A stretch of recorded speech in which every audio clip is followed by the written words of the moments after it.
Hello friends, Neha એજ્યુકેટરમાં આપનું સ્વાગત છે। આજે હું તમારા માટે લઈને આવી છું ગુજરાતી વ્યાકરણનો એક વિષય અલંકાર, જે તમને આવનારી પરીક્ષામાં 1 માર્ક આપવામાં ખૂબ મદદરૂપ થશે। તો સૌથી પહેલા આપણે જાણીશું કે અલંકાર, તો અલંકારનો સામાન્ય અર્થ શું થાય છે? તો શોભા, કોઈ શબ્દોની શોભા વધારવી, એને શું કહે છે? અલંકાર। ક્લિયર? અલંકાર તો અલમ વત્તા કાર એક સંધિ બી થઈ ગઈ। આ શબ્દ કઈ ભાષાનો છે? તો મૂળ સંસ્કૃત ભાષા પરથી ઉતરી આવ્યો છે, રાઈટ?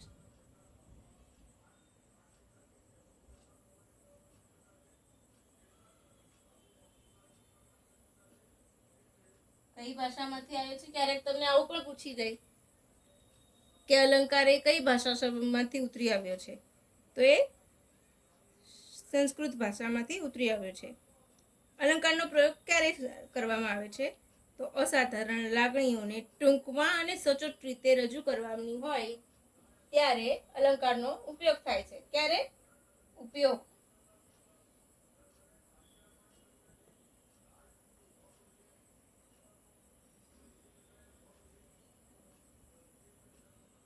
લાગણીઓને અસાધારણ શબ્દોમાં રજૂ કરવી, રાઈટ? અલંકાર તો અલંકાર કેવા હોય છે? કેટલા પ્રકારના છે? તો અલંકારના 2 પ્રકાર છે, એક શબ્દ અલંકાર અને એક અર્થ અલંકાર। પ્રકાર કેટલા? એક શબ્દ અલંકાર અને 2 અર્થ અલંકાર। કેવા? અર્થ અલંકાર।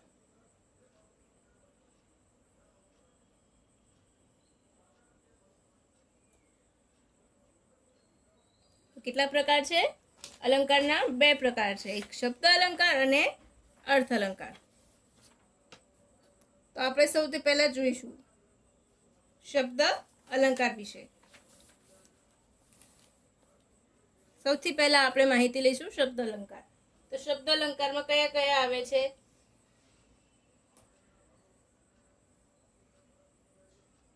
વર્ણાનુપ્રાસ સૌથી વધારે ફેવરિટ બધાનું, સૌથી સહેલો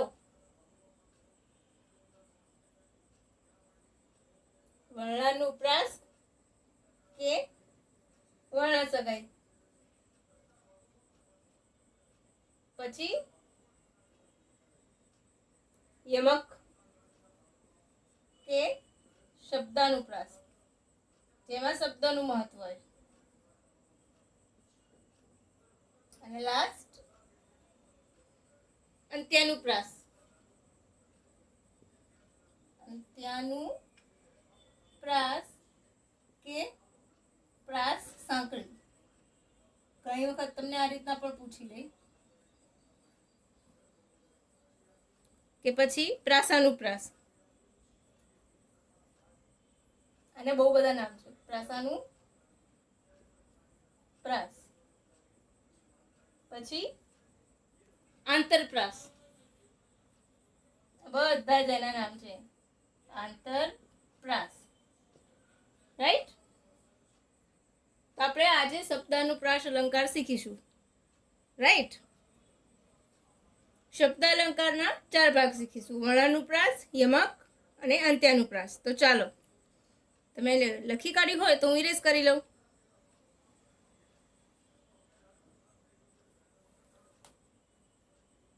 આ તો સૌથી સહેલો છે, કાકાએ કાકી માટે કાચના કબાટમાંથી કાચી કેરીનું અથાણું કાઢ્યું। આને તો શીખવાની પણ જરૂર નથી, પણ આપણે એક એક એક્ઝામ્પલ લઈ લઈશું, રાઈટ? ખાસ તમારે ભૂલ અહીંયા પડશે, યમકમાં અને શબ્દાનુપ્રાસમાં। ચાલો,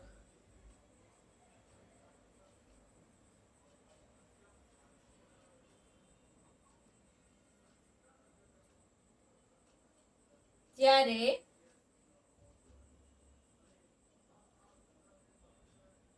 કોઈ પંક્તિમાં, જ્યારે કોઈ પંક્તિમાં વ્યાખ્યા પૂછે ને તો તમને આવડવી જોઈએ. એકનો એક વર્ણ, એકનો એક વર્ણ 3 કે પુનરાવર્તન પામે, 2 થી વધુ વાર, 2 થી વધુ વખત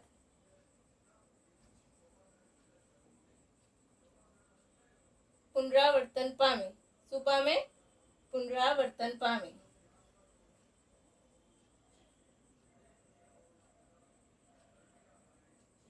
તેને વર્ણાનુપ્રાસ અલંકાર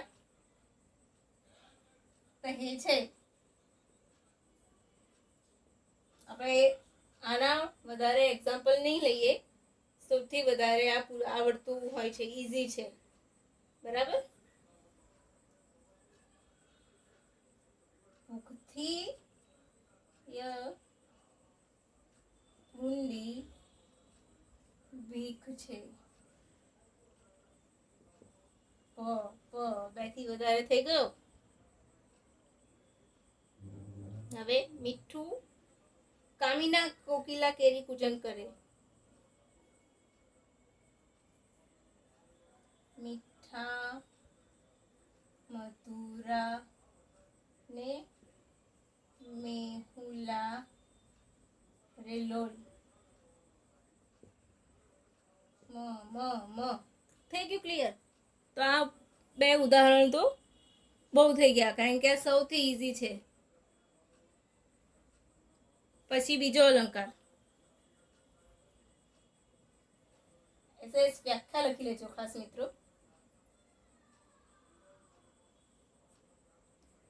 એરેઝ કરી લો ને.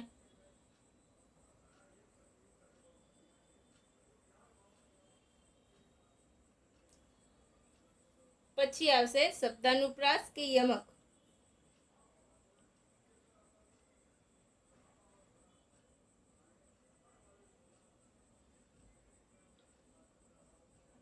આ બંનેમાં થોડોક છે ને ભેદ છે. સમજાય છે હું શું કહું છું?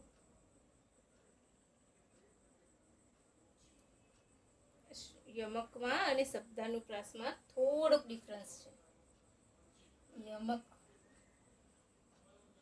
અને મોટા ભાગે બધા અહીંયા ફસાઈ જાય છે.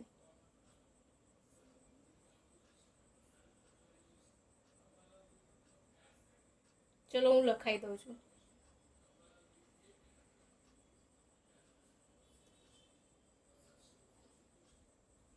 કોઈ પંક્તિમાં કોઈ શબ્દ સમૂહ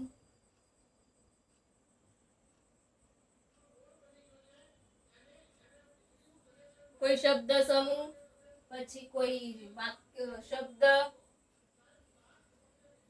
શબ્દ સમૂહ વાક્ય નહીં, કોઈ શબ્દ વારંવાર આવે અને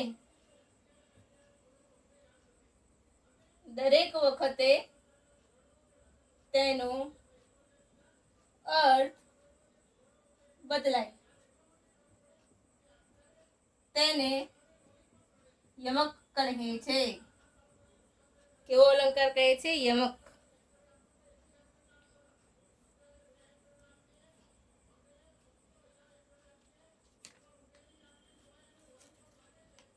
ચાલો એના ઉદાહરણ જોઈશું યમકના 3-4.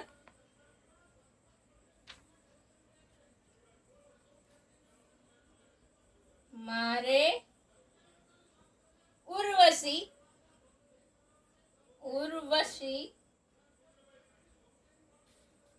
એ વસી સરખું દેખાતું નથી ને. ઉર્વશી એ દિવ્ય ઉર્વશી. તો આ ઉર્વશી અને આ ઉર એટલે હૃદય અને આ ઉર્વશી એટલે નામ છે કોઈનું, અને આ દિલ, હૃદય, રાઈટ. હવે એક બીજું ઉદાહરણ, દીવા નથી અંધારું છે ઘોર. સૌથી જાણીતું ઉદાહરણ કેવું? દીવા નથી કોમા દીવા નથી છે ગંદા અંધારું ઘોર. દીવા નથી છે અંધારું ઘોર. તો આ દીવા એટલે જે સળગાવીએ છીએ દીવા, અને દીવાન એટલે કે રાજા મહારાજાઓ જે રાખે છે તે દીવા, રાઈટ?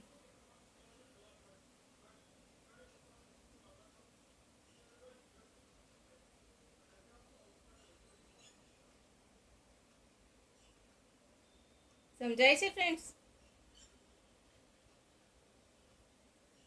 એક સિમ્પલ આ ઉદાહરણ છે, બેસ્ટ. કાં તો પછી એમ કરી શકો કે મને ન ગમે કોઈ વાદે હોય સમાજવાદ સામે વાત, પરંતુ મને તો ગમે માત્ર અમદાવાદ.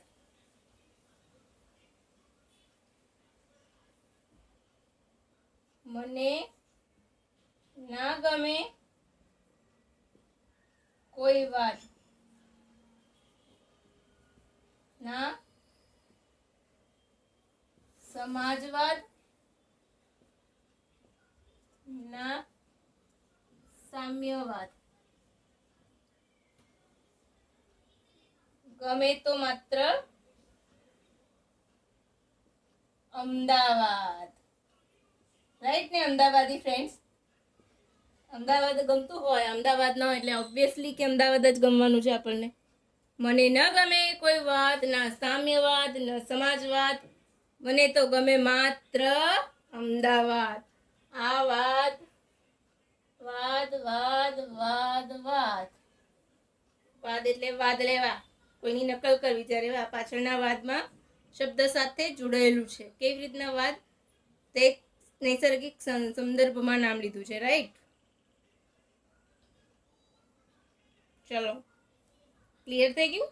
હવે હું આનું જ તમને શબ્દાનુપ્રાસનું બતાવી દઉં છું, રાઈટ? યમક અને શબ્દાનુપ્રાસમાં શું ભેદ છે એ હું બતાવું છું. લખાઈ ગયું ને ફ્રેન્ડ્સ? ચાલો, લખાઈ ગયું?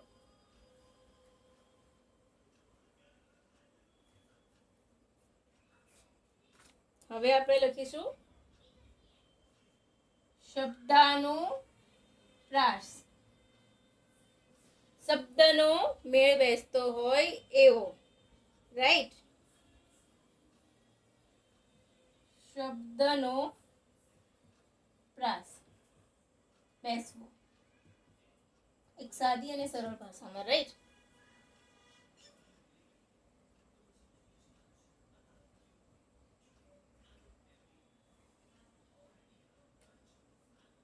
એટલે એક સરખા, આપણે ખબર છે રાઇમિંગ વર્ડ્સ આવે છે ઇંગ્લિશ મીડિયમમાં, કે સરખા સરખા વર્ડ્સ હોય એવા બોલો. જંગ, સંગ, તંગ, માયા, કાયા, છાયા, તેવા શબ્દોનો એક સરખો પ્રાસ બેસતો હોય, રાઈટ? એને કહેવાય. જેમ કે સંસારની માયા, સંસારની માયાની છાયામાંથી કાયાને મુક્ત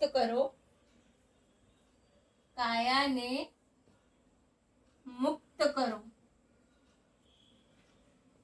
તો કાયા, છાયા, માયા, રાઈટ?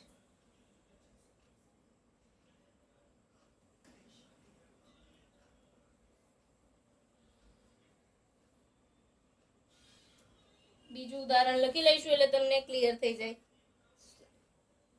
સુલતાન, સુલતાને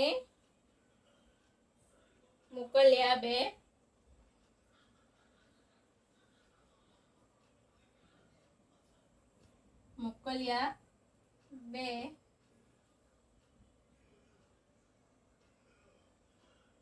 ગુપ્તચર ગુલતાનમાં, ગુલતાનમાં. સમજાવ્યું? તો આ છે શબ્દાનુપ્રાસ અને યમક વચ્ચેનો ભેદ. શબ્દાનુપ્રાસમાં શબ્દોનો મેળ બેસે છે, જ્યારે યમકમાં એક સરખા શબ્દો જરૂર હશે, પરંતુ એ બંનેનો અર્થ અલગ નીકળશે. શું થશે? યમકમાં શું ફેર હોય છે? યમક ને શબ્દાનુપ્રાસ ધ્યાનથી સાંભળજો ફ્રેન્ડ્સ. શબ્દાનુપ્રાસમાં શબ્દોનો પ્રાસ બેસે છે, છાયા, માયા, કાયા. જ્યારે યમકમાં શબ્દો સરખા બેસતા હોય, શબ્દોનો મેળ બેસશે, પણ બંને શબ્દોનો અર્થ અલગ અલગ થશે. સમજાઈ ગયું? હવે એક છેલ્લો.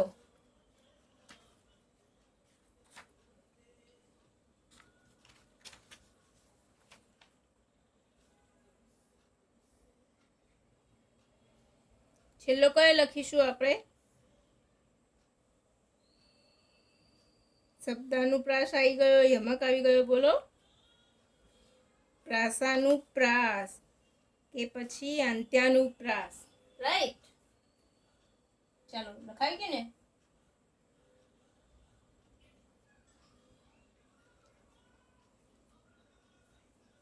પ્રાસાનુપ્રાસ.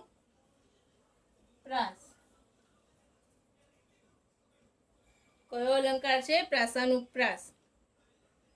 મધ્યમાં પ્રાસ મળે ત્યારે. આ યાદ રાખજો. મધ્યમાં શબ્દનો પ્રાસ મળે. રાઈટ? પછી પંક્તિના અંતે મળે તો અંત્યાનુપ્રાસ. અંત્યાનુપ્રાસ.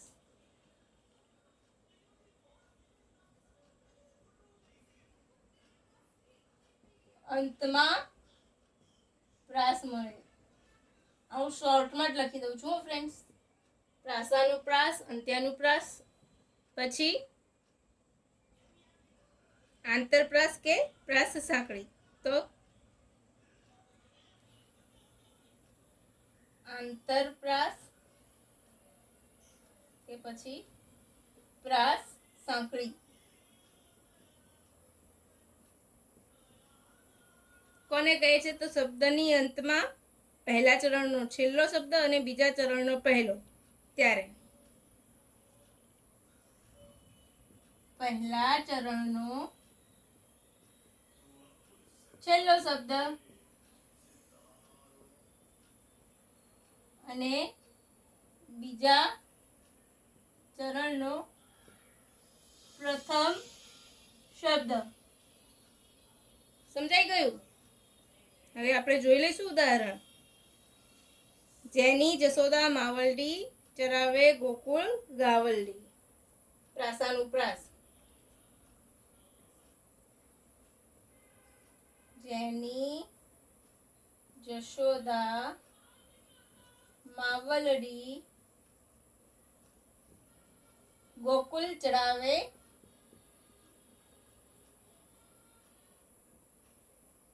ગાવલડી.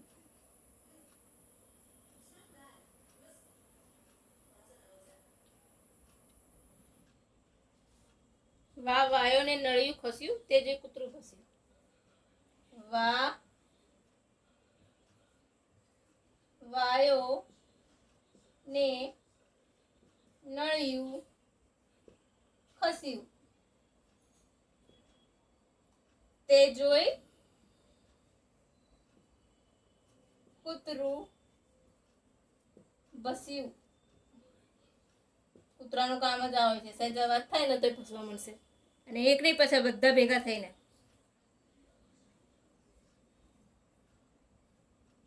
ચાલો, હવે આપણે જોઈશું પછી અંત્યાનુપ્રાસ. તમે આટલો એસેસ લઈ લો, કાં તો લખી લો, એટલે નોટ ડાઉન કરી લો, તો હું ઇરેઝ કરી લઉં.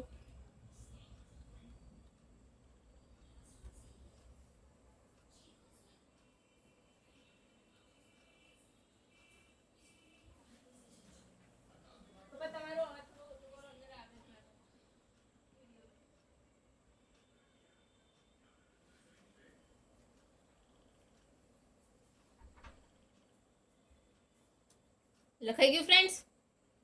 હું માનું છું તમે લખી જ કાઢ્યું હશે, નોટ ડાઉન કરી જ લીધું હશે. તો હું ઇરેઝ કરું છું. હવે આપણે શીખીશું અંત્યાનુપ્રાસ.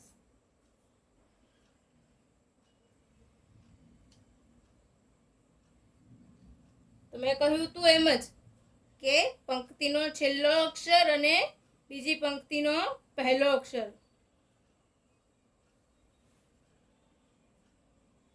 કાં તો પછી બંને પણ આવી શકે છે. બંને પંક્તિના છેલ્લા અક્ષર હોય ને તો પણ, રાઈટ. તો અંત્યાનુપ્રાસ અને પ્રાસ સાંકળી, રાઈટ. તો શું હોય છે? આપણે સૌથી પહેલા લખીશું અંત્યાનુપ્રાસ. અંત્યાનુપ્રાસ યાદ છે ને? છેલ્લા અક્ષરો અને પહેલો અક્ષર.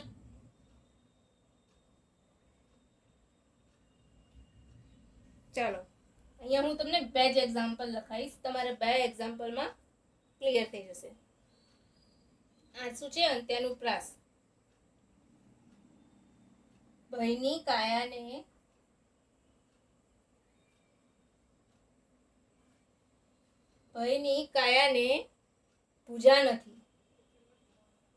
પૂજા નથી, રાઈટ. નથી વળી સંશયને પાંખ. નથી, નીચે લખું છું, ચલો.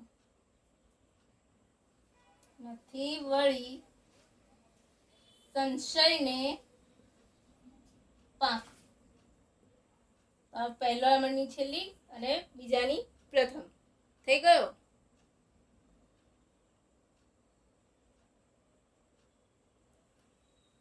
બીજું લખીશું. મોતી ડે મઢી ઈંઢોણી.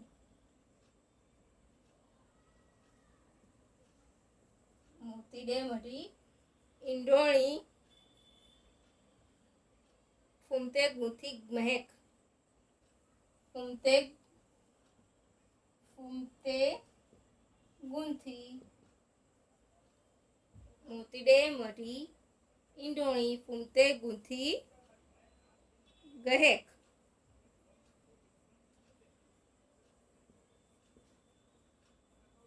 સમજાઈ ગયું? શમણા ભીના પાલવડે. શમણા ભીના પાલવડે. શમણા ભીના પાલવડે નીતરે મનની મહેક. નીતરે મનની મહેક. ગહેક મહેક. ક્લિયર? તો આ બે થયા અંત્યાનુપ્રાસ. હવે લાસ્ટ પ્રાસાનુપ્રાસ, આંતરપ્રાસ, એવું જ કહીએ છે ને? આંતરપ્રાસ. ચાલો, લખાઈ ગયું હોય તો ઇરેઝ કરી દઉં.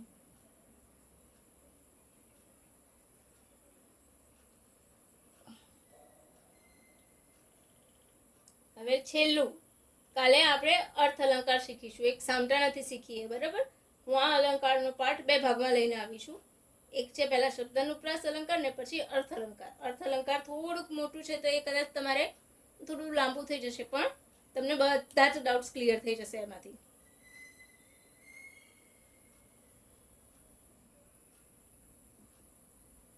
આંતરપ્રાસ. જાણી લે જગદીશ શીશ સદગુરુને નામી. રાઈટ. બે હું ઉદાહરણ લખાવું છું. મહેતાજી નિશાએ આવ્યા. નિશા એટલે રાત્રિ. નિશાએ આવ્યા. યામિની. રાઈટ. લાવ્યા પ્રસાદ. લાવ્યા એ પ્રસાદ. તો આંતરપ્રાસ થઈ ગયો. પ્રથમની છેલ્લો શબ્દ અને બીજાનો પહેલો. રાઈટ.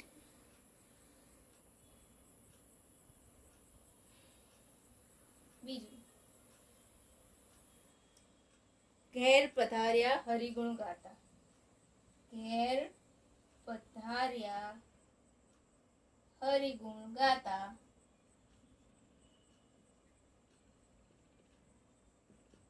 રાઈટ, ઘેર પધાર્યા હરિગુણ ગાતા.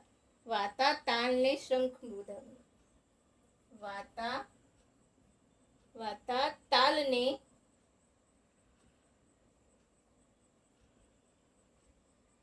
શંખ મૃદંગ.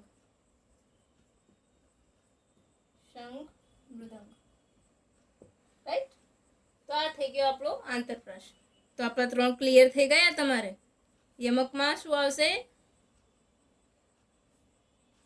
યમક અલંકાર એટલે એક જ અર્થ શબ્દ આપ્યો પણ એનો અર્થ દરેક વખતે અલગ નીકળે ત્યારે. અને શબ્દાનુપ્રાસ એમાં જ આવશે. તો શબ્દાનુપ્રાસ એટલે શબ્દોનો પ્રાત બેસે. ચોટલા, ગોટલા, મુટલા, ટોટલા. રાઈટ, મળે 4 ચોટલા, ભાંગે ઘરના ઓટલા. તો ચોટલા, ઓટલા, એને આમાં પણ તમે કન્વર્ટ કરી શકો છો.